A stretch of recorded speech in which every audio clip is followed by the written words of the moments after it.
नमस्कार, स्वागत आप सभी का प्रदेश के नंबर 1 और सबसे भरोसेमंद news channel India news Haryana पर। आपके साथ मैं अभिषेक पांडे। मोदी सरनेम पर टिप्पणी करने के मामले में कांग्रेस सांसद राहुल गांधी को सूरत के डिस्ट्रिक्ट कोर्ट ने दोषी करार देते हुए 2 साल की सजा सुनाई।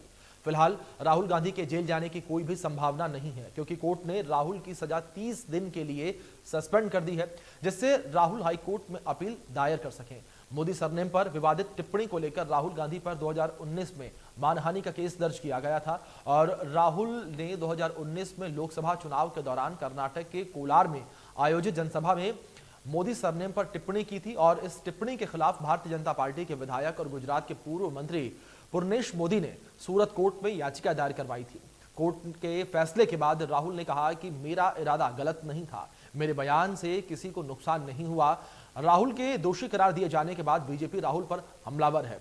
केंद्र से लेकर प्रदेश के नेता राहुल के बयान को लेकर निशाना साधते हुए नजर आ रहे हैं।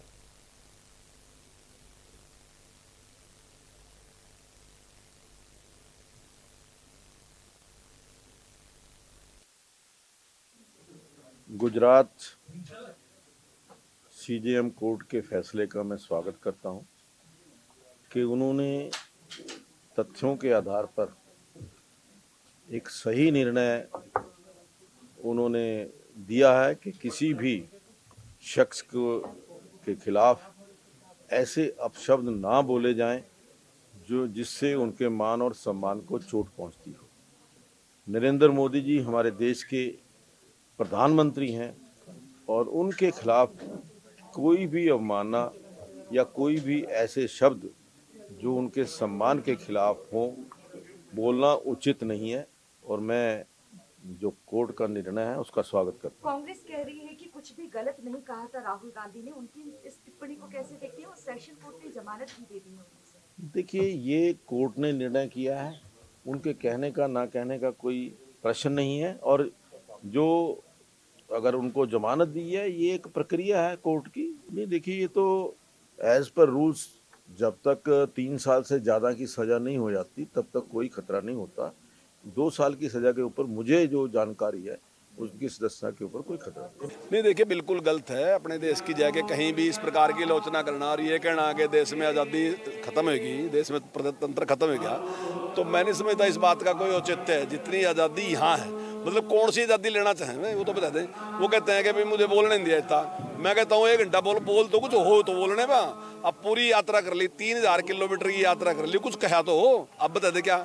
अब जो आदमी बाहर लोगों से भी कह रहा है कि भाई जो पांडव थे उन्होंने नोटबंदी नहीं करी थी, उन्होंने जीएसटी नहीं करी, तो इससे पता चला यार क्या क्या कितनी सोच है, कितना ज्ञान है।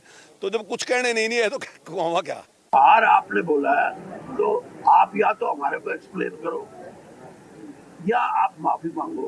अब ये नहीं है कि राहुल गांधी सिर्फ माफी मांगे, नहीं, either he should explain why he has spoken this language outside the country and if you are satisfied then it is all right. Otherwise आप ये थोड़ा है कि पहले उसको कहो, पहले माफी क्यों मांगे? वो माफी तो तब मांगे, पहले उसकी बात सुन लो।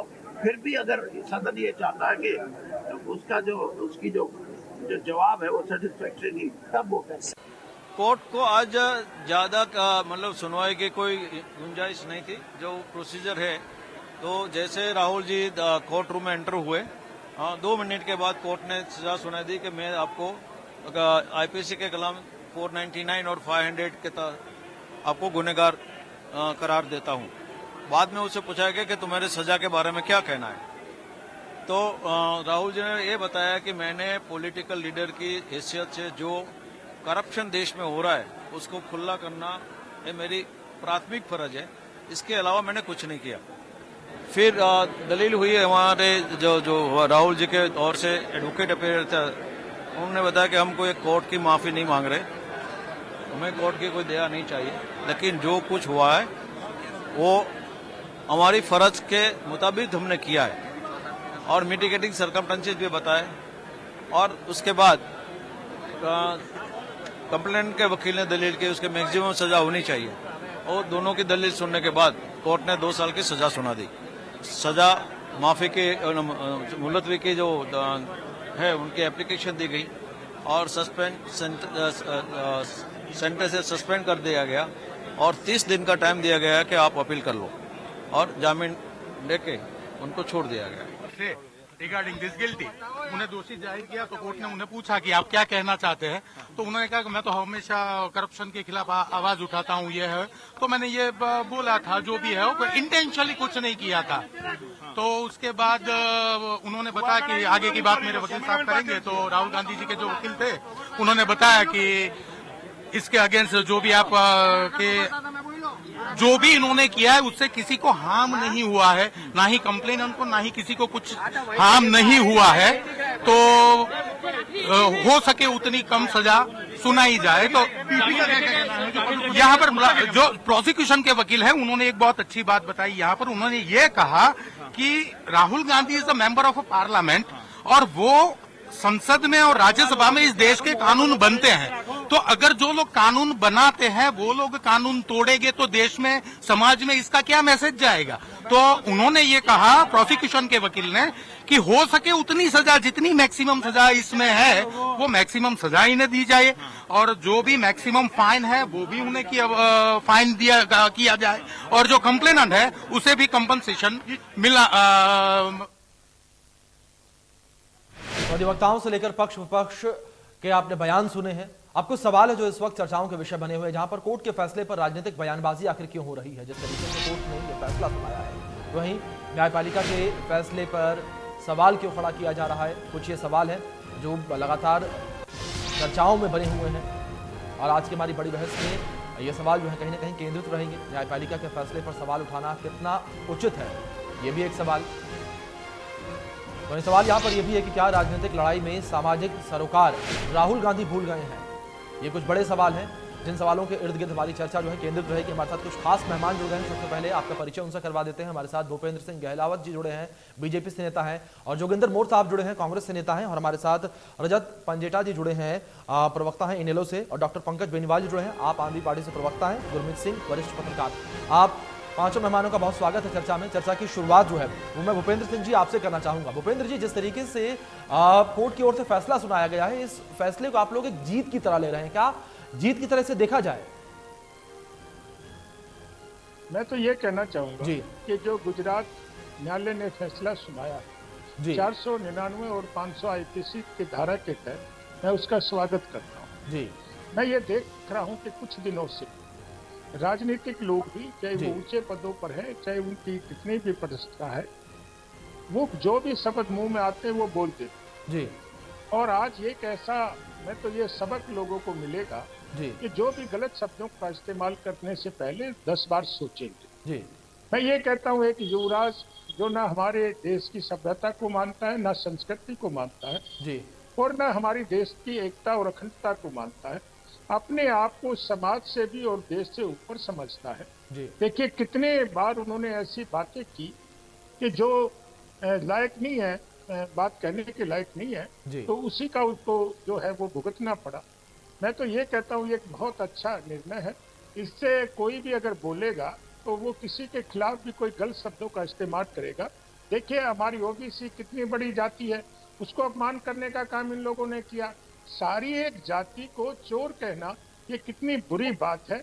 और मैं तो ये कहता हूँ कि उनको हमारी सभ्यता का मालूम ही नहीं है, उनको ये भी नहीं पता कि ओबीसी क्या है, हमारा सरनेम क्या होता है, हमारी कास्ट क्या होती है, क्योंकि उसको हमारे देश से कोई लेना देना नहीं है। वो तो एक सभ्यता, बाहर की सभ्यता, इटली की सभ्यता उनके अंदर भरी हुई है, और उनको मालूम ही नहीं, उनको खुद ही नहीं मालूम होता कि वो क्या कह रहे हैं जी। चलिए, और वो बड़े आरोप लगा रहे हैं भूपेंद्र जी। जल्दी जल्दी एक रिएक्शन ले लेता हूं भूपेंद्र जी, ठीक है, जल्दी जल्दी रिएक्शन ले लेता हूं। सबसे मैं एक बात दोबारा रुक करूंगा मैं आपका, जोगिंदर जी आपका रुक करूंगा। बड़े आरोप यहाँ पर लग रहे हैं, और जिस तरीके से फैसला आया उस पर आपका रिएक्शन, और जिस तरीके से राहुल गांधी जो बयान दे रहे हैं, बार बार बयान देकर घिर जा रहे हैं, उसको लेकर क्या कुछ कहेंगे? देखिए अभिषेक जी, आप देखिए कोराल में 2019 में चुनावी जनसभा के दौरान जी जिस प्रकार से 28 व्यक्ति इस देश से $10 ट्रिलियन लेकर भागे, उस पर भ्रष्टाचार पर उन्होंने एक बात कही। उसमें संयोग है कि 3 व्यक्ति जो है जो एक विशेष सरनेम से आते जी। ठीक है, अगर इस प्रकार की टिक्का टिप्पणियों को राजनीतिक रूप से देखेंगे, छोटी बातों पर कांग्रेस नहीं जाती। भारतीय जनता पार्टी के तो नीचे से लेकर छोटे से नेता लेकर और बड़े से बड़े नेता तक इतनी बदजुबानी की बातें करते हैं कि आप उनके बयान उठा कर देख लीजिए सारे के सारे। और रही बात इस प्रकार की, भूपेंद्र जी कह रहे थे राहुल जी को इस सभ्यता का भी ज्ञान है, संस्कृति का भी ज्ञान है, और देश की अखंडता और उसकी बात करने वाले ये क्यों भूल जाते हैं? ये अरुण जेटली जी का बयान क्यों भूल जाते हैं, जिन्होंने बड़ी संसद में कहा था कि इमरजेंसी के दौरान देश के अंदर ऐसे हालात थे जब विदेश की धरती पर जाकर देश के नेताओं को, भारतीय जनता पार्टी के नेताओं को बयान देने, तो इनके लिए तो मीठा मीठा और दूसरों के लिए खारा और थू थू, ये स्थितियां है। अगर व्यक्ति की स्वतंत्रता पे और इस प्रकार की बातों पे तोड़ मरोड़ कर भारतीय जनता पार्टी की नीतियां हैं और ये तिल का ताड़ बनाने में वो माहिर है। राहुल गांधी देश की मुद्दों की सरोकार की बातें करते हैं। आप देखिए, कुछ महिलाओं ने उनसे शिकायत की, उन्होंने कहा कि इस प्रकार की बातें हैं, और महिलाओं को उन्होंने एक सलाह दी कि आप FIR करवाइए, लेकिन महिलाओं ने कहा कि हमारी बदनामी होगी। उन्होंने चिंता जाहिर करी, इसी बात पे पुलिस भेज दी कि आप है ना नाम बताइए हमारे, कोई प्रकार की आप बीच में क्यों बोल रहे हैं? भूपेंद्र जी सुन लीजिए एक बात, आप तहजीब रखिए, आप सीनियर प्रवक्ता है, बहुत बड़े हो गए। तो राहुल गांधी जो है इस देश के सरकार के मुद्दों को उठाते रहेंगे। और रही बात कोर्ट का जो फैसला है वो सबसे निचली अदालत, JMIC की अदालत, ठीक है, वहां हमारे पास अपील के है। जब तक अपील फाइनलिटी नहीं हो जाती है ऊपर कोर्टों में जाने का, अगर निर्णय सही हो, कोर्ट के सारे निर्णय हो, तो अपील किस लिए की जाती है? जब कोर्ट से भी गलतियां हो जाती है, कोर्ट से भी गलत निर्णय हो जाते हैं, तो अपील की जाती है, इसीलिए तो अपील की जाती है, ठीक है। और इसमें जो हमारे बचाव पक्ष की बातें हैं, हो सकता है न्यायालय ने उन बातों को नहीं सुना होगा, हम अपोली कोर्ट में जाकर उन बातों को कहेंगे। क्या ना तो हमने व्यक्तिगत नाम लिया है, डेफेमेशन को अगर आप बहुत गहराई से ध्यान से पढ़ेंगे तो उसके अंदर आप देखिए कि व्यक्ति विशेष का ना नाम लिया है, ना व्यक्ति विशेष की कोई की है, ना व्यक्ति जर्नल और बहुसंख्यक पर कोई टिप्पणी किसी प्रकार की कोई बात आती है तो डेफेमेशन के इस प्रकार के दायरे में नहीं आता। फिर उन्होंने कहा कि मैंने राजनीतिक चुनाव सभा के अंदर जो था वो भ्रष्टाचार के मुद्दे को उठाया, देश के $10 ट्रिलियन लेकर जो भागे उन लोगों को उठाया था, उसमें 3 व्यक्तियों के नाम ऐसे हैं। मेरी बात पूरी नहीं दे इससे नहीं जोगिंदर, एक रिएक्शन लेता हूं, फिर आऊंगा, विस्तार से बात करेंगे इस पर। कुछ सेकंड की बात, बस इतनी सी बात है कि उन्होंने कहा कि मेरी किसी के प्रति कोई दुर्भावना नहीं है, मेरे किसी व्यक्ति विशेष और इसका कोई नाम। जी चलिए ठीक है, क्लियरिफिकेशन आपने जोगिंदर जी दे दिया है। रजत जी आपका रुख करूंगा, क्या आपको लगता है कि जिस तरीके से राहुल गांधी की ओर से लगातार, अगर हम बयानबाजियों को लेकर बात करें, जिक्र किया जा रहा है बयानबाजियों का, लगातार बयानबाजियों को लेकर घेरा जा रहा है विपक्ष की ओर से, आपको लगता है कि प्रदेश की राजनीति पर इसका कोई फर्क पड़ेगा, आप लोगों को इसका कोई फायदा मिलेगा? नहीं, ये सवाल आपका किसको फायदा मिलेगा नहीं मिलेगा, ये आज लगता है बहस का विषय नहीं है। लेकिन यहाँ भाजपा के प्रवक्ता बैठे हैं, उन्होंने 2-3 बातों के बारे में जो कहा है वो विशेष तौर पे, क्योंकि आज संयोग से सारे के सारे जो प्रवक्ता हैं वो एक ही जाति से बिलोंग करते हैं और इनकी पार्टी ने अभी इन्होंने कहा जाति का अपमान, नीचा दिखाना जैसे शब्दों का इस्तेमाल किया। तो जाट आंदोलन के समय रोशन लाल आर्या, राजकुमार सैनी जी जो बार बार जाति विशेष को नीचा दिखाने का काम कर रहे थे, अपमानित करने का काम कर रहे थे, उसको भी आपको देखना चाहिए कि उसकी भी हमें कड़े शब्दों में निंदा करनी चाहिए कि ऐसा कोई पार्टी करे, उस पार्टी की भी निंदा करनी चाहिए। कोई पार्टी से उसको बिलोंग करता हो, उसको भी कोई हक नहीं है कि किसी जाति विशेष की, खासकर जिसकी वजह से प्रदेश के 32 लोगों, नौजवानों की, उसमें सारे लोग ही थे, उसमें जान गंवानी पड़ी, रोहतक झज्जर जल गया उसके अंदर, काफी डिफेम किया गया था एक जाति विशेष को उस समय। तो ये गलत बात है। पहले तो जो बात आपने कही उसका जवाब मैं आपको दे दूं। दूसरी बात आती है कि किसी की उससे हम लाभ उठाना चाहें, ऐसी इंडियन नेशनल लोकदल की छोटी सोच नहीं है हम ऐसी छोटी सोच नहीं रखते, बल्कि अतीत में भी किसी ने कोई राजनीतिक षड्यंत्र करके किसी कोई FIR में नाम भी ना हो, फिर नाम डलवा देना बाद में उसका, और किसी तरह उसका राजनीतिक भविष्य एक पार्टी का खत्म करने के लिए किसी ने कोई षड्यंत्र रखना हो, हम तो ऐसी सभी चीजों की निंदा करने वाले लोगों में से हम ऐसी सोच नहीं रखते। शुरू हो रही है, मैं तो जो फोन पे बिल्कुल। चलिए रजत जी आपके पक्ष में समझ रहा हूँ, एक बार फिर से मैं आपका रुख करूंगा, लेकिन इस बीच एक बार यहाँ पर डॉक्टर पंकज बेनीवाल जी का भी रुख कर लेते हैं। डॉक्टर साहब आपका रुख करूंगा। पंकज जी, जिस तरीके से अगर हम आज की राजनीति को देखें तो आरोप प्रत्यारोप का दौर जो है चल चला है, जिस तरीके से टिप्पणियां की जाती हैं, क्या आपको लगता है कि इस तरीके की टिप्पणियां करना ठीक है? जनता के बीच अपनी बातों को रखने का दूसरा तरीका भी तो हो सकता है। जी नमस्कार आपके सभी दर्शकों को और आप सभी पैनलिस्ट को मेरा नमस्कार। आप देखिए, आरोप प्रत्यारोप विपक्ष का काम क्या है? विपक्ष का जो काम है वो यही है कि जनता के हितों के सवालों को वहां पूछा जाए। जी। जो विपक्ष में आ गया है उसका सिर्फ एक ही काम रह जाता है कि जनता की आवाज को वो उठाए। जो सरकार काम नहीं कर रही है उसके खिलाफ जनता जो आक्रोश में आ रही है, जनता की आवाज बन करके विपक्ष की भूमिका निभाए, ये काम विपक्ष का है। लेकिन आज भारतीय जनता पार्टी पूरे देश के अंदर गैर भाजपा के जितने भी नेता हैं उन सब के ऊपर ईडी का, सीबीआई का दुरुपयोग कर रही है और सभी के सामने है कि किस तरीके से वो लोग दुरुपयोग इन दोनों ही एजेंसियों का कर रहे हैं। जब नरेंद्र मोदी जी जब प्रधानमंत्री नहीं बने थे तो उन्होंने गुजरात से ही कहा था कि कांग्रेस सीबीआई का और ईडी का गलत प्रयोग कर रही है, और आज जब वो अपनी सत्ता में आ गए हैं तो वो भी सीबीआई का और ईडी का बिल्कुल दुरुपयोग कर रहे हैं। अभी जो राजनीतिक जो शब्दावली है जी, राजनीतिक शब्दावली दिन पे दिन थोड़ा सा निम्न स्तर उसका हो गया है, लेकिन राजनीतिक जो बयानबाजी है उन बयानबाजियों पर ऐसे आपको कठोर सजा मिल जाना ये कोई न्याय नहीं है जी। क्योंकि राजनीति में आने के बाद आप शब्दों पे कंट्रोल करके आरोप प्रत्यारोप तो लगाएंगे ही। जो काम अच्छा नहीं हुआ उस पर तो आरोप लगाना ही है। अगर आरोप ही नहीं लगाया तो विपक्ष की भूमिका जीरो हो जाती है वहां पर। तो जो भी भाजपा के नेता नहीं है, चाहे अभी देखिए आप कल दिल्ली के अंदर आम आदमी पार्टी के 100 से ज्यादा लोगों के ऊपर एफआईआर दर्ज कर दी गई सिर्फ एक होल्डिंग लगाने के पीछे। अरे भैया अपनी बात थी, जनता के बीच की आवाज थी, लगा दिया, कोई होल्डिंग बैनर लग गए, लेकिन सबकी आवाज को दमन करना चाहती है भाजपा सरकार। लेकिन पंकज साहब जो होर्डिंग्स लगे थे वो भी तो नियमों के परे लगे थे। लेकिन आवाज तो जनता की ही है। नहीं जनता ही लगा रही है। लेकिन बात पंकज जी आपकी ठीक है, बात आपकी ठीक है, लेकिन बात वही आ जाती है कि जो नियम बने हैं नियम कानून के हिसाब से हमें चलना होगा ना। सुप्रीम कोर्ट की ओर से नियम तय किए गए हैं कि कोई भी अगर इस तरीके के होर्डिंग्स लगाता है, बोर्ड लगाता है, तो नीचे किसकी ओर से वो कहा जा रहा है, किसकी ओर से मैसेज है वो होना चाहिए प्रकाशित, और जो प्रकाशन है उसका भी नाम नंबर होना चाहिए।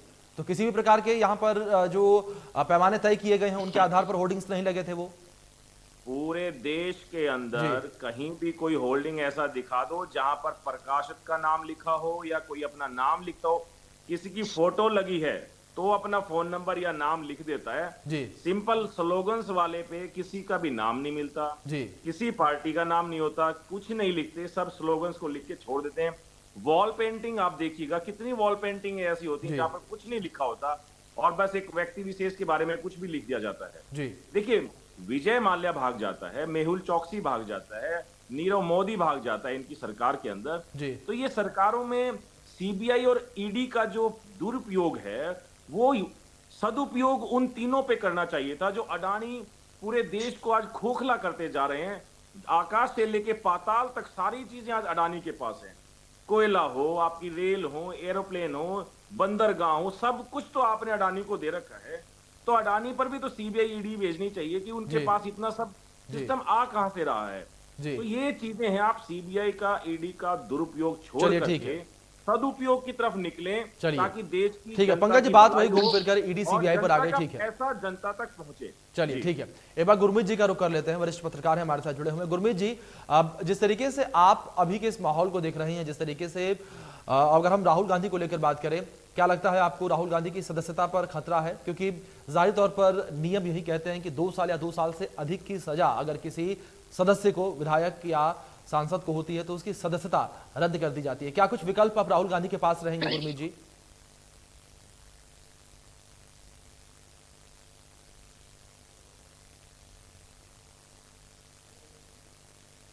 गुरमीत जी सुन पा रहे हैं आप मुझे? चलिए गुरमीत जी की तक शायद हमारी आवाज नहीं पहुंच पा रही है, उसे दुरुस्त करते हैं हम। इस बीच भूपेंद्र जी का रुख कर लेते हैं। भूपेंद्र जी, कुछ कहने का प्रयास भी कर रहे थे आप, अपनी बात भी रखिएगा।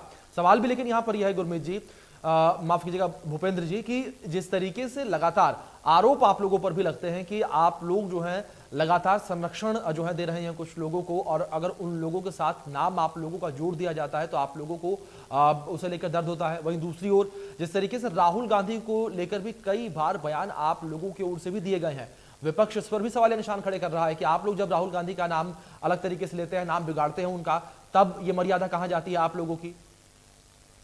देखिए, मैं आज जो चर्चा हो रही है जी, जो गुजरात माननीय न्यायालय ने फैसला दिया है उस पर चर्चा हो रही है। चर्चा जो फैसला दिया है भूपेंद्र जी, वो तो इसी दम पर दिया है ना कि जो नाम लिया गया था, मोदी सरनेम यूज किया गया था, तो आप लोग भी किस तरीके से राहुल गांधी का नाम लेते हैं वो शब्द मैं प्रयोग नहीं करना चाहता, आप लोगों को भी पता है, और जो पैनल में बैठे हुए गेस्ट हैं मेरे साथ वो समझ गए होंगे। देखिए, मैं उसकी बात नहीं करूंगा जी, मुझे मेरी बात करने का मौका दीजिए। बिल्कुल। आज न्यायालय ने जो फैसला किया जी, ये सारे प्रवक्ताओं तो न्यायालय के फैसले को ही गलत बता रहे हैं। जी, दूसरा मैं ये कहता हूँ जी कि इन्होंने जो, मैं विस्तार से बताऊंगा, लोकदल के जो हमारे प्रवक्ता है उन्होंने एक आरोप लगाया कि एक ही जाति, मैं इनको दुरुस्त करना चाहता हूँ। मैं भूपेंद्र सिंह गहलोत हूँ और देश वाली जाट जी, ये नहीं है कि यहाँ पर कोई जाट नहीं है। ये आपका जो तर्क है वो बिल्कुल ही गलत है, और आपने भी एक जाति विशेष पर जो बात की है वो भी मैं उसकी भी निंदा करता हूँ जी। दूसरी मैं बात ये कहना चाहता हूँ कि आज की बात नहीं है, आपको याद होगा माननीय उच्चतम न्यायालय के फैसले की भी इन्होंने गलत व्याख्या की थी राहुल गांधी ने। आपको याद होगा कि इन्होंने कहा था कि उच्चतम न्यायालय ने भी कहा है कि चौकीदार चोर है, और उसके बाद इन्होंने एफिडेविट दिया और उसको सरकार, उच्चतम न्यायालय ने इसको फटकार लगाई, और फटकार लगाने के बाद ये इन्होंने लिखित में माफी मांगी, और इनका ये राफेल पे भी इन्होंने ऐसे ही किया। देखिए, इनकी आदत बन चुकी है, ये लोग इनको कहाँ तक डिफेंड करेंगे? आप जानते हो किस किस्म की ये कोई भी बात करते हैं। चाहे आपने देखा होगा जब हमारी सर्जिकल स्ट्राइक हुई तब भी इन्होंने देश के खिलाफ बोला, सैनिकों के खिलाफ बोला, हमारी फौज के खिलाफ बोला, और विदेशों में जाकर भी किस तरह से ये हमारी सरकार की और हमारे देश की आलोचना करते हैं। ये तो युवराज अपने आप को देश से भी और देश की संस्कृति से भी ऊपर समझते हैं। मैं कहता हूँ ये जो आज फैसला आया है बहुत ही स्वागत योग्य फैसला है, और मैं ये कहता हूँ कि हमने वो नाम नहीं रखा, वो नाम तो इन्होंने खुद रखवाया। इन्होंने 370 की आलोचना की, राम मंदिर बनाने की आलोचना की, और ये जिस तरह की सर्जिकल स्ट्राइक पे इन्होंने सवाल उठाए, जिस तरह की ये बातें करते हैं। भूपेंद्र जी, दोबारा आऊंगा आपके पास, लेकिन किसी चीज की आलोचना कर देने से किसी का नाम नहीं बदलता। ठीक है, गुरमीत जी का रुख कर लेते। ठीक है भूपेंद्र जी, दोबारा आऊंगा गुरमीत जी का रुख कर लूं, उनका रिएक्शन लेता हूं। ठीक है भूपेंद्र जी, आऊंगा आपके पास, गुरमीत जी का रिएक्शन ले लूं मैं, लंबे समय से जुड़े हैं हमारे साथ। ठीक है गुरमीत जी, आपका रुख करूंगा। सवाल यहां पर पहले मैंने यही आपसे पूछा था कि क्या विकल्प अब राहुल गांधी के पास रहेंगे, क्योंकि जिस तरीके से हम सभी को यहां पर पता है कि अगर किसी भी सदस्य को 2 साल या 2 साल से अधिक की सजा सुना दी जाती है तो सदस्यता रद्द हो जाती है। किस तरीके से विकल्प अब गुरमीत जी राहुल गांधी के पास आगे रहेंगे इस फैसले के बाद?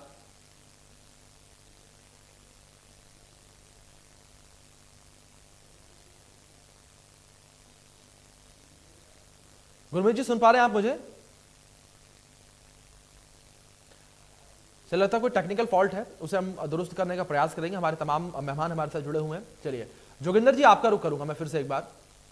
जिस तरीके से आपने यहां पर भूपेंद्र जी को सुना, और जो सवाल मेरा था भूपेंद्र जी से, जो राहुल गांधी को लेकर किया जाता है बार बार, जिस तरीके से उनके भी नाम का उपयोग किया जाता है, दूसरे नाम का उनका उपयोग किया जाता है। भूपेंद्र जी ने कहा कि तमाम सवाल उन्होंने खड़े किए, तमाम चीजों की आलोचनाएं उन्होंने की है, इस वजह से ये नाम आप लोगों ने खुद उन्हें दिया, यानी कि कांग्रेस की ओर से खुद ये नाम उपजा है। भूपेंद्र जी कुछ भी कहते रहे, मुंह के आगे कोई दीवार नहीं होती। आप किस प्रकार की बातें कर, पूरे किसान आंदोलन के दौरान उनको खालिस्तानी कहा गया, उनसे विदेश से फंडेड कहा गया। पूरे किसान आंदोलन के दौरान उनके नेताओं ने टिप्पणियां की, कुछ मुट्ठी भर लोग बताया उनको, फिर देश के प्रधानमंत्री ने स्वयं आकर माफी मांगी कि मैं किसानों को समझाने में नाकाम रहा, मेरी भूल हुई। प्रधानमंत्री ये कहते रहे, उनके तमाम नेता अनर्गल बयानबाजी करते रहे। चाहे कितनी बार भारतीय जनता पार्टी की इतनी चीजें, इतनी इनके सांसदों के बयान आप उठा के दे दिए, इतने आपत्तिजनक बयान मिलेंगे। रही बात सर्जिकल स्ट्राइक अगर सेना ने की है तो पीएसए क्यों ले रहे थे अपना अपने के लिए? अब ये भी सवाल पूछना कि उस चीज की कोई वो है, किसी प्रकार के वाजिब विपक्ष सवाल नहीं पूछेगा तो क्या है? ये सवाल प्रजातंत्र में, लोकतंत्र में सवाल पूछना, विषय उठाना, और मैं फिर बार बार हमने कभी आप राहुल जी के बयान पे कहीं भी किसी भी प्रकार से एक संयोग है, तो उस संयोग के अंदर 3 नाम, 28 नामों में से 3 नाम ऐसे आते हैं जो एक ही राज्य से आते हैं और एक जाति विशेष से। और रही बात स्वागत योग्य फैसला है, ये है, ये सारी चीजें तो ऐसा लग रहा है जैसे ना जैसे आपने भूपेंद्र जी से पूछा था कि बहुत बड़ी लड़ाई जीती हो, कोई चीज ऐसी, कोई इस प्रकार के अगर अनर्गल बयानबाजी की बातें करते। और रही बात देश की अखंडता और एकता की बात, भारतीय जनता पार्टी कांग्रेस को ना समझा। राहुल गांधी के परिवार से दादी और पिताजी ने इस देश की अखंडता और एकता के लिए शहादत दी है, ये पूरा देश जानता है कि जो जीते। राहुल गांधी जी राजीव गांधी के इस देश में पले बढ़े हैं, वो इस देश की सभ्यता को भी समझते हैं, देश की संस्कृति को। ऐसा ही चाहिए पासपोर्ट नहीं कि राहुल जी को और ना कांग्रेस पार्टी को देश की सभ्यता और संस्कृति की बात। और मैंने रही बात विदेश की धरती से जो बात लोकतंत्र की अगर क्या होती है, लोकतंत्र की कोई बात होती है, तो जब इनके अरुण जेटली जी का बयान जो पिछले दिनों खूब ट्विटर पर उस पर हुआ है, उन्होंने संसद में कहा था, और मैं फिर उस बात को दोहराना नहीं चाहता हूँ कि वो खुद संसद में इनके सांसद कहे, इनके नेता कहे तो बात बात है, और दूसरे कहे तो बात बात है। आज इनके वरिष्ठ नेता वीरेंद्र सिंह जी कह रहे हैं, उनका बयान आपने सुना, वीरेंद्र सिंह जी क्या कह रहे हैं कि माफी क्यों मांगे जी, वो बात कही इनके ये क्या आज वीरेंद्र सिंह ये इस बात को वीरेंद्र जी मना कर देंगे कि चौधरी वीरेंद्र सिंह जी आज भारतीय जनता पार्टी के नेता नहीं, क्या इस बात से भी इनकार किया जा सकता है? वो एक जब इनके जो इसमें वाजिब बात करते हैं, वो भारतीय जनता पार्टी में बहुत कम लोग जो भारतीय जनता में तहजीब की और वाजिब नेता थे, उन सब को इन्हें खुदेलने लगा। एक अलग तरह की राजनीति इस देश में, अलग तरह की राजनीति पार्टी इसमें डाल, जिस राजनीति के अंदर तो तोड़ने की बात है, समाज तोड़ने की बात है, वैर भाव की बात है, कई जाति और धर्म की बात है। कांग्रेस पार्टी पूरे संभाव की राजनीति करती है, पूरे देश की एकता और अखंडता की बात करती है, किसी विशेष समुदाय की बात। और राहुल जी जब भी बात करते हैं, आंकड़ों की बात करते हैं, तहजीब की बात। राजनीति में इस प्रकार के भाषण में किसी प्रकार की बात को तोड़ मरोड़ के उसके ऊपर कंप्लेन कराना या छोटी छोटी चीजों के ऊपर अगर इस प्रकार से चीजों को उठा ली जाए, मतलब तो पता नहीं कितने नेताओं के राजनीति के स्तर के गिरने की आप बात कर रहे हैं, उस पर आगे भी हम चर्चा करेंगे और मेहमानों से भी। इस बीच गुरमीत जी हमारे साथ फिर से जुड़े हैं। गुरमीत जी, आपको आवाज मिल पा रही है मेरी?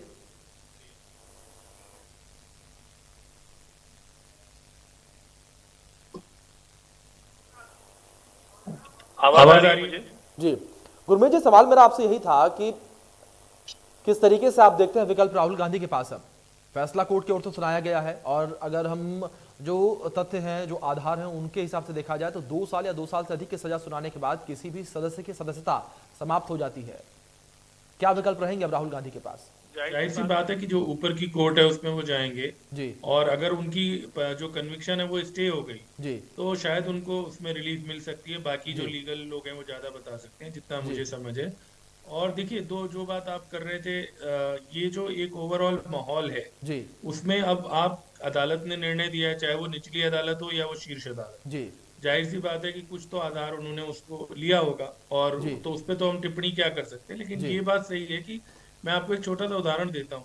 एक जमाना था जब नेताओं पर भी कार्टून्स बना करते थे जी, चाहे जो पुराने नेहरू जी हो या जो भी, और वो लोग बड़े उसको खुश हुआ करते थे, मतलब बहुत अप्रिशिएट किया करते थे जी। अभी आजकल आप देखते हैं कि अगर कोई मिमिक्री भी हो या कुछ अगर ऐसी, मतलब हाथ से भी लेना मुश्किल हो गया, और ये तो आरोप है ना।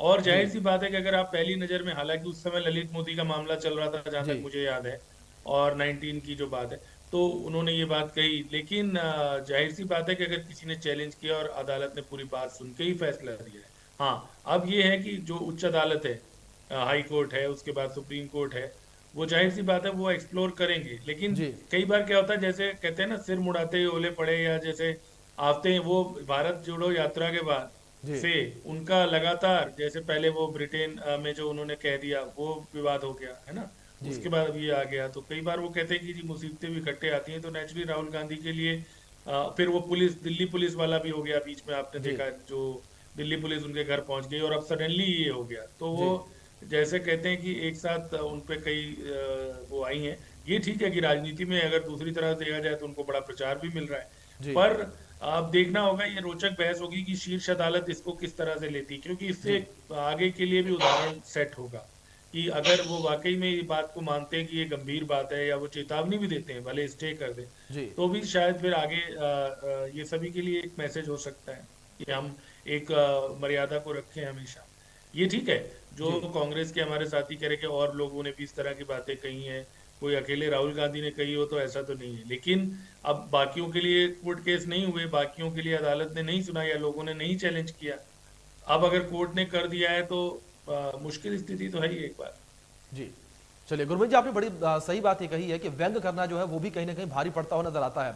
भूपेंद्र जी, आपका रुख करूंगा मैं इस बीच। जिस तरीके से गुरमीत जी को भी आपने सुना होगा, उन्होंने काफी सही बात ही कही है, सरकार पर व्यंग करना भी लोगों पर भारी पड़ता हुआ नजर आ रहा है। जिस तरीके से पहले कार्टून बना करते थे और या हल्के फुल्के अंदाज में सरकार के ऊपर व्यंग किया जाता था, विपक्ष के नेता जो है वो भी व्यंग किया करते थे, लेकिन अब पत्रकारों की गिरफ्तारियां हो जा रही हैं, कार्टूनिस्ट जो है उनकी गिरफ्तारियां हो जा रही हैं। अगर आपको ताजा मामला याद दिला दूं, मैं गाजियाबाद में गिरफ्तारी हुई थी पत्रकार की, उसका कसूर केवल इतना था कि सरकार पर उसने व्यंग कर दिया था, सवाल निशान खड़ा कर दिया था सरकार पर, इस वजह से गिरफ्तारी हो गई। करीब 1.5 महीने तक जेल में रहा पत्रकार। देखिए, मैं ये कहना चाहता हूँ कि हमारी सरकार किसी भी मामले में कोई इंटरफेरेंस नहीं करती जी। जो संवैधानिक संस्थाएं हैं, इन्वेस्टिगेशन एजेंसी हैं, वो कोई भी अगर क्राइम होता है, कोई भी शिकायत होती है, तो वो उसको अपने स्तर पर उसकी इंक्वायरी करते हैं, उसकी इन्वेस्टिगेशन करते हैं जी। और वो केसेस कोर्ट में चले जाते हैं। अगर सरकार कोई गलत काम करती है, इनको लगता है जब ये कोर्ट में जाते हैं तो कोर्ट से रिलीफ क्यों नहीं मिलता। देखिए, सरकार की मनमानी की अगर ये बात करेंगे, मैं तो ये कहता हूँ, ये दिल्ली में अभी आम आदमी पार्टी के साथी भी बोल रहे थे, ये तो बोल रहे थे कि सिसोदिया को तो गलत तरीके से फंसा दिया, तो भैया उनको जमानत मिल जाती। जब माननीय न्यायालय में केस जाता है और वो सबूतों के आधार पर उनकी जमानत को रद्द करते हैं और रिमांड देते हैं, तो वो राजनीति कहाँ रह गया।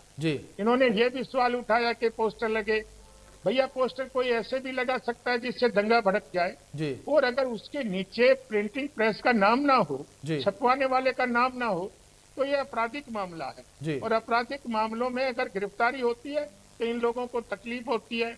इन्होंने अगर विरोध करना है तो अपना नाम लिखना चाहिए, प्रेस का नाम लिखना चाहिए, छपवाने वाले का नाम होना चाहिए।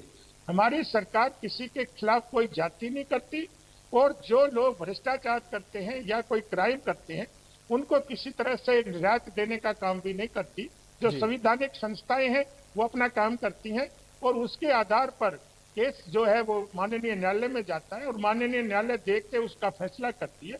इसमें हमारी सरकार का किसी भी मामले में कोई लेना देना नहीं होता। हमारी सरकार तो सबका साथ, सबका विकास, सबका सम्मान का लक्ष्य लेकर के और देश की प्रगति, देश के विकास को आगे बढ़ाने के लिए दिन रात काम करती रहती है। दूसरी पार्टियों की तरह हमारी पार्टी नहीं है, ना हमारी कोई निष्ठा की भावना है, और जो लोग कुछ है ही नहीं, जिन लोगों का कोई राजनीतिक तक अस्तित्व ही नहीं है, आप 2014 के बाद जिनका अपोजिशन लीडर भी ना बन पाया हो, उससे हमारी क्या भावना हो सकती है और उससे हमारे को क्या फायदा हो सकता है। मैं आपने एक दूसरी बात पूछी थी कि भाई इसका अब क्या होगा। देखिए, कानून स्पष्ट है कि 2 साल या 2 साल से अधिक की जिसकी सजा हो जाती है, जिस दिन से सजा हो जाती है उसी दिन से उसकी सदस्यता रद्द करने की प्रोसीडिंग शुरू हो सकती है। ये 2013 और 2018 में माननीय उच्चतम न्यायालय ने स्पष्ट आदेश आया हुआ है और ये अभी विस्तृत इसकी जानकारी जब मिलेगी कि वो क्या डिसीजन उसमें लिखा जाएगा, तो ये उससे तब पता लगेगा कि जमानत उसको किस लिए दी है और वो 30 दिन की मोहलत किस लिए दी है। लेकिन उससे जब तक स्टे नहीं होता, उस प्रोसीडिंग को हम कोई भी जो स्पीकर हमारे हैं वो शुरू कर सकते हैं, उसमें किसी किस्म की कोई दिक्कत नहीं है। चलिए राजा जी, सवाल आपसे है, क्या आपको लगता है कि सरकार को आईना दिखाना आज के समय में मुश्किल हो चला है, या ऐसा लगता है कि विपक्ष जो है अपनी भूमिका सही तरीके से नहीं निभा पा रहा है? क्योंकि लगातार रजत जी ये बातें सामने आती हैं, जिस तरीके से अभी गुरमीत जी ने भी जिक्र किया था कि जिस तरीके से अब व्यंग किए जाते हैं या जिस तरीके से शब्दावली का इस्तेमाल किया जाता है, वो कहीं ना कहीं बदलती हुई नजर आ रही है आजकल की मॉडर्न राजनीति में। नहीं, देखिए, पहले कार्टून छपा करते थे ताऊ बोलियो के नाम से, बड़े फेमस कार्टूनिस्ट हैं मुंजाल जी, उनके कार्टून छपते हैं। आजकल तो ट्विटर पे भी कुछ कह दे तो FIR हो जाती है। मतलब टॉलरेंस नहीं रही है लेने की, कि मतलब चुनावी भाषणों, जब चुनाव चल रहे हो तो चुनावी भाषणों के दौरान हरियाणा में बहुत व्यंग भी कसे जाते हैं और तंज भी कसे जाते हैं। तो उसको एक लेने की पॉलिटिकल उसके अंदर एक कहते हैं ना, एक थोड़ा हाई स्पिरिट में लेना चाहिए। हर छोटी छोटी बात को अगर आपके अंदर इतनी भी वो नहीं रहेगी टॉलरेंस, जबकि आपको अपना भी समय देखना चाहिए कि किस तरह आपने बहुत ही महंगाई की मार से लेकर और डॉलर नहीं गिरता, देश की करेंसी नहीं गिरती, तेल गैस सिलेंडर के लिए, हर एक चीजों के लिए बहुत सी चीजें कही जाती हैं। लेकिन यहाँ पहले तो मेरी निंदा करने की बजाय भाजपा के प्रवक्ता को जो भी उस वक्त एक जाति विशेष को लेके कहा गया, आपको उसकी निंदा करनी चाहिए थी, लेकिन आपने उसकी निंदा करने की बजाय जो एक जाति विशेष, एक समाज के खिलाफ एक पार्टी के नेताओं ने किया, आपको उनकी निंदा करने की बजाय आपने अपने समाज की और वो हमारी पार्टी में नहीं है। चलो जो भी उस वक्त थे आपके एमपी थे, आपको ध्यान रखना चाहिए। दूसरा, इन्होंने कहा कि न्यायपालिका के फैसले का सम्मान, हमने न्यायपालिका के फैसले के बारे में मैं खास तौर के अपनी पार्टी की जिम्मेवारी और अपनी ले सकता हूं। आपके पूरे डिबेट में मैंने न्यायालय के डिसीजन के बारे में कुछ नहीं बोला है, और बल्कि मैं ये बोलता हूं हम न्यायालय का सम्मान करते हैं। ठीक है, ये बात मैं आपको स्पष्ट कर दूं, या आप औरों के लिए टिप्पणी कर सकते हैं, खासकर मेरे बारे में ना करें। आपने पत्रकार का जिक्र किया, हाल ही में हरियाणा में फतेहाबाद में एक पत्रकार को हिरासत में ले लिया गया था। आप ये कितनी फ्रीडम है, ना तो राजनेताओं को है ना पत्रकारों को फ्रीडम है। उसके बाद इन्होंने कहा कि दंगे हो जाते हैं बैनर पोस्टर लगवाने से। आपको ध्यान होगा, आप ही के पार्टी के आज तो मंत्री भी हैं, गोली मारो सालों को ये बोल के दिल्ली में कैसे दंगे हुए थे, आपको वो भूल गए होंगे।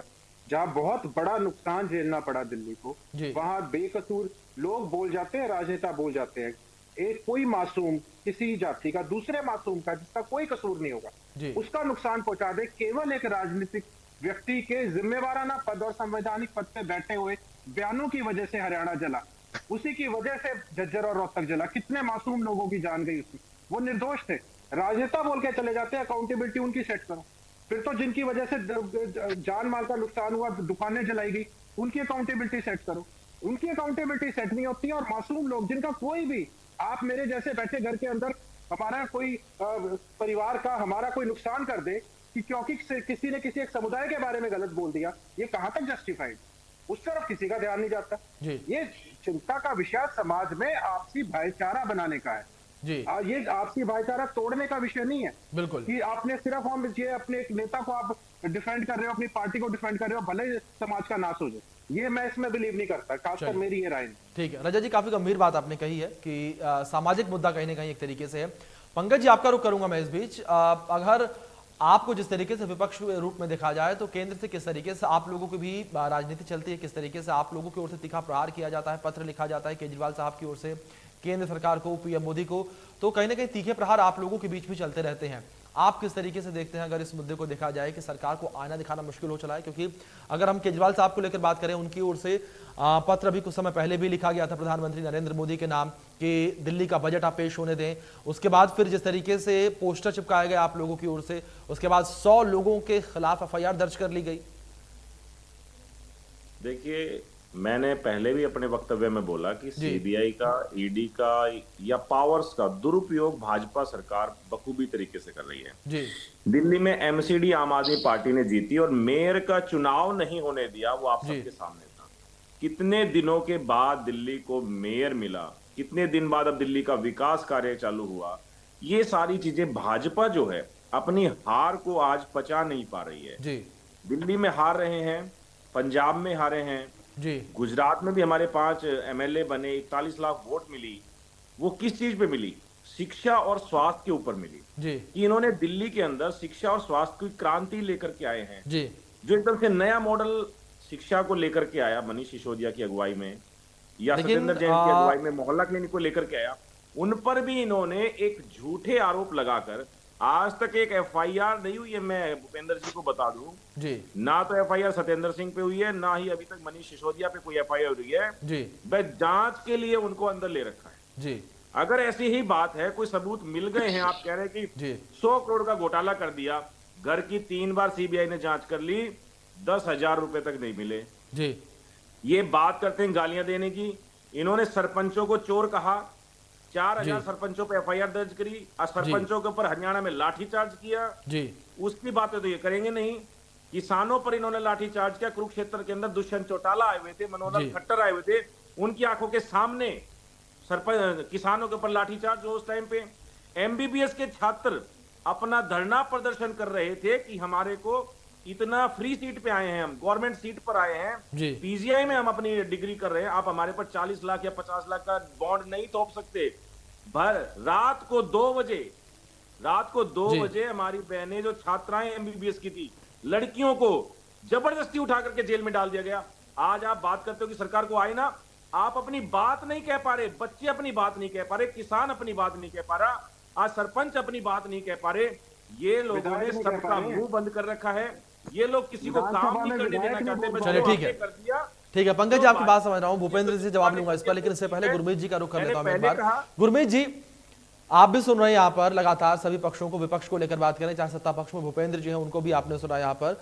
अगर हम बात राजनीतिक परिप्रेक्ष्य की ओर से करें तो क्या आपको लगता है कि जिस तरीके से राहुल गांधी को सजा सुनाई गई है, जिस तरीके से राहुल गांधी पर तमाम, अगर हम बीजेपी के नेताओं को लेकर बात करें, हावी हैं, आपने भी पहले जिक्र किया था कि लगातार ऐसी कह सकते हैं कि हालात बन जा रहे हैं कि राहुल गांधी के ऊपर जो है इस तरीके के तीर जो है छूटते हुए नजर आ रहे हैं। चाहे उन्होंने विदेशों में जाकर जिस तरीके से बयान दिया था तब तमाम नेता उनके ऊपर हावी हो गए, या जिस तरीके से आपने जिक्र किया दिल्ली पुलिस उनके घर पर पहुंची थी। क्या आपको लगता है कि प्रदेश की राजनीति में इसका प्रभाव जो है कांग्रेस पर पड़ेगा, इसका बुरा असर कांग्रेस पर पड़ेगा, या इसका फायदा होता हुआ नजर आएगा कांग्रेस पर? राहुल गांधी पे जो तीनों मामले हैं वो तीनों मामले ही उनके बयानों से रिलेटेड है ना। कोई भी मामला उनके किसी कृत्य से रिलेटेड नहीं। जैसे कि मान लीजिए मनीष सिसोदिया के बाद केवल यानी क्या हुआ, बोलवाणी, जिसको हम पंजाब में वर्ड यूज करते हैं कि बोलवाणी। अब बात का ऐसा होता है जी, मैं आपको बताऊं, एक बड़ा पुराना हिंदी का गीत है, मानो तो मैं गंगा माऊं, ना मानो तो बहता पानी। बिल्कुल। अब अगर आप उसे ना माने तो कोई बातें, दुनिया में कितनी बातें कही जाती हैं, माने तो भाई बहुत बड़ी बात है कि ये जिम्मेदार नेता है, उन्होंने विदेश में ऐसा क्यों कह दिया, या उन्होंने रेप वाली बात कैसे कह दी। तो ये परसेप्शन की बात है। एक नजरिए से, जैसे मैंने पहले ही कहा कि अब अदालत के फैसले पे तो टिप्पणी करना वैसे ही उचित नहीं, चाहे वो निचली अदालत जी। ये अलग बात है कि अदालतों की कार्यप्रणाली को लेकर भी कई बार सवाल लग रहे हैं और कई बार उस पर बातें किंतु परंतु हो रही हैं, उनके निर्णयों पे भी हो रही हैं। और कोई भी व्यक्ति जो है वो ये कानून से ऊपर तो कोई नहीं है, लेकिन ये भी बात सही है कि कोई भी व्यक्ति भगवान भी नहीं है, किसी को हम हैं तो सब लोग ही इंसान ही हैं। तो वो जो ये जो मामला है इसलिए पेचीदा है क्योंकि जैसे मैंने कहा कि एक होता है कि कोई करप्शन की बात, जिसपे अभी हमारे साथी भी कह रहे थे और लगातार सरकार ईडी, सीबीआई वगैरह को लेके कह रही है। ये जो तीनों मामले बाई चांस राहुल गांधी से रिलेटेड है, ये तीनों ही उनके बयानों से। तो मुझे लगता है कि इसमें अब एंड में क्या निकलेगा। और जहां तक अभी हमारे साथी कह रहे थे बीजेपी के, देखिए जब अपील का समय दिया जाता है तो सजा ऑटोमेटिकली सस्पेंड हो जाती है फॉर 30 डेज। तो आज की तारीख में उन्हें आप कन्विक्टेड नहीं मान सकते, यानी तकनीकी तौर पे जब अदालत में, क्योंकि तो अभी वो मुझे नहीं लगता है, मुझे जितनी समझ है, मैं कानून का जानकार नहीं हूँ, डिस्क्वालीफाई करने की प्रोसेस शुरू हो सकती है आफ्टर 30 डेज, अगर उन्हें रील फिल्म 30 दिनों में नहीं मिली, है ना। तो और जहां तक डिस्क्वालीफाई की भी बात है, देखिए ये जो नेता है इनकी कोई मेंबर होना या ना होना, राहुल गांधी को तो वैसे ही आरोप लगते हैं कि कम आते हैं, बाहर थे, अभी भी संसद से लेट आए थे जब सेशन चल रहा था। तो मुझे लगता है कि उन्हें पब्लिसिटी भी बहुत मिल रही है, लेकिन अकेले पब्लिसिटी के दम पर आगे राजनीति में वो कमाल कर पाएंगे ये तो होता नहीं। उसके लिए कांग्रेस संगठन की पूरी जो स्थिति है उसको लेकर सवाल है, कई प्रश्न चिन्ह हैं। लेकिन जो ये मामले हैं ये तीनों बयानों से रिलेटेड है, जो मुख्य बात है ये में ध्यान रखना चाहिए, तीनों मामले जो है। और भारत जोड़ो यात्रा के बाद समय से ही, उसके बाद से ही वो लगातार एक चर्चा में बने हुए हैं। तो मुझे लगता है राजनीति में कई बार जैसे हम कहते हैं कि बदनाम भी होंगे तो क्या नाम नहीं होगा, ये भी बात है। जैसे अगेन मैंने कहा ये सोचने की बात है, दो कहावतें हिंदी में है ना, एक है कि बदनाम भी होंगे तो क्या नाम नहीं होगा, दूसरी है बद से बदनाम बुरा। तो अब अगर आप दूसरी को समझते हैं तो नेचुरली उनके लिए संकट है, अगर आप पहली को समझते हैं तो उन्हें फायदा है। जी चलिए भूपेंद्र जी आपका रुख करूंगा, फाइनल कमेंट्स आपसे मैं यहाँ पर लूंगा। आपने गुरमीत जी को भी सुना, कहीं ना कहीं राहुल गांधी को आप लोग प्रमोट करते हुए नजर आ रहे हैं, जहां एक और आप लोग कहते हैं कि राहुल गांधी टक्कर देते हुए नहीं नजर आएंगे, लेकिन जिस तरीके से बयान सामने आते हैं विपक्ष भी ये कहता है कि आप लोग राहुल गांधी से डर गए हैं। ये कहते हैं लोग कि विपक्ष के कि राहुल गांधी ने जब से भारत जोड़ो यात्रा शुरू की उसके बाद से आप लोग कहीं ना कहीं डरे सहमे हुए हैं, क्योंकि अब कई और प्रदेशों में चुनाव होने हैं। अगर मध्य प्रदेश को लेकर बात करें या छत्तीसगढ़ को लेकर बात करें, राजस्थान को लेकर बात करें, इन प्रदेशों में चुनाव होने हैं, हरियाणा में चुनाव होना है। देखिए मैं आपको बताऊं, जब से राहुल गांधी जी देश में कांग्रेस के नेतृत्व संभाला है जी, जब से क्या हाल हुआ है कांग्रेस का जी, 2014 के बाद तो अपोजिशन लीडर भी नहीं बन पाया जी। और मैं तो राहुल नहीं, इनके ये जो प्रियंका की बात करते थे कि वो तो बिल्कुल इंदिरा गांधी है जी, और उनको यूपी का चार्ज दिया हुआ था। 403 में से 397 सीटें हारने की बात नहीं, जमानतें जब्त हुई 397 सीटों पर जी। राहुल गांधी हो कोई हो, कांग्रेस को लोगों ने नकार दिया। जो 60 साल तक इन्होंने बेईमानी की, देश को लूटने का काम किया, जिस तरह से देश को तहस नहस करने का काम किया, वो लोग भूले नहीं जी। और कोई राहुल हो कोई भी हो, इससे हमारी सरकार को कोई असर नहीं पड़ता। चलिए भूपेंद्र जी, आपकी सरकार पर कोई असर नहीं पड़ता, समय की कमी है, चर्चा पर विराम लगाऊंगा। ठीक है, आप पांचों मेहमानों का बहुत शुक्रिया, आप हमारे साथ चर्चा में शामिल हुए, अपना कीमती वक्त आपने इंडिया न्यूज हरियाणा को दिया। लेकिन इस बीच देखना यहाँ पर दिलचस्प ये रहेगा कि जहां राहुल गांधी की सदस्यता पर भी सवालिया निशान अब खड़े होने लगे हैं, किस तरीके से राहुल गांधी उच्चतम न्यायालय का रुख करेंगे और उसके बाद किस तरीके से उनकी सजा जो है वो सस्पेंड होगी, क्योंकि बेल मिलना एक औपचारिक कह सकते हैं कि रोक नहीं है, बेल मिलने के बाद भी उनकी सदस्यता जा सकती है। तो वहीं दूसरी ओर सत्ता पक्ष की ओर से लगातार ये बयान दिए जा रहे हैं, ये कहा जा रहा है कि राहुल गांधी जो है वो लगातार देश विरोधी बातें कर रहे हैं। अब देखना दिलचस्प होगा अगला कदम इस पूरे मामले में क्या कुछ होगा। फिलहाल बड़ी बहस में इतना ही, धन्यवाद।